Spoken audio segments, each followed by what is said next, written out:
అందరికీ good morning. ఈ వాచ్ని చాలా చాలా ఇష్టపడి కొనుక్కున్నాను. చాలా కాంప్లిమెంట్సే ఉన్నాయి ఈ వాచ్కి. కానీ కొన్న 3 monthsకే వాచ్ పగిలిపోయింది. కానీ సైలెంట్గా ఎందుకున్నానంటే అది పగలగొట్టింది మా బాబునే. 5 minutes నేను పక్కకి వెళ్ళేసరికి ఎక్కడో లోపల ఉన్న వాచ్ తీసి నీట్గా కింద కూర్చొని ఫ్లోర్ కేసి కొడతా ఉన్నాడు. ఏంట్రా ఈ పని అని అడిగితే ఇన్నోసెంట్ ఫేస్తో చూస్తాడు. నవ్వాలో ఏడవాలో కూడా అర్థం కాదు వాడి ఫేస్ చూస్తే. ఇంకో విషయం ఏంటంటే లిస్ట్లో ఇంకో వాచ్ పెట్టుకున్నాడు. అది ఇవ్వరా అంటే అస్సలు ఇవ్వలేదు. ఎలాగోలాగా ఫోర్స్గా లాగేసి తీసేసుకున్నాను. ఈ వాచ్ మాకు గిఫ్ట్గా ఇచ్చింది. అట్లీస్ట్ ఇదైనా సేవ్ చేసుకోగలిగాను. నిన్న నాకు చాలా హ్యాపీగా అనిపించింది. ఎందుకంటే గుత్తి వంకాయ కర్రీ కావాలి అని రెడ్డి గారి అమ్మాయి U9S కామెంట్ చేశారు. నన్ను రెసిపీ అడిగినందుకు ఇంకా నా వీడియోస్ చూస్తున్నారే కామెంట్స్ వస్తున్నాయి.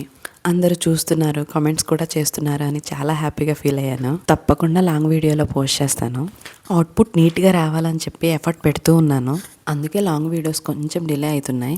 కొంచెం డిలే అయినా నాకు తెలిసిన మంచి రెసిపీస్, వ్లాగ్స్, ఇక్కడున్న మంచి లొకేషన్స్ పోస్ట్ చేస్తాను. చాలా మంది చాలా క్వశ్చన్స్ అడుగుతూ ఉన్నారు. నా personal life, native place, studies, kids గురించి అన్నీ అడుగుతూ ఉన్నారు. క్లియర్గా వచ్చే వీడియోస్లో అన్నీ షేర్ చేసుకుంటాను. ఇంకా as usual tiffin, lunch prepare చేసి లంచ్ బాక్స్ పెట్టుకొని స్టార్ట్ అయిపోయాను. అంతే ఈ వీడియో. Bye bye.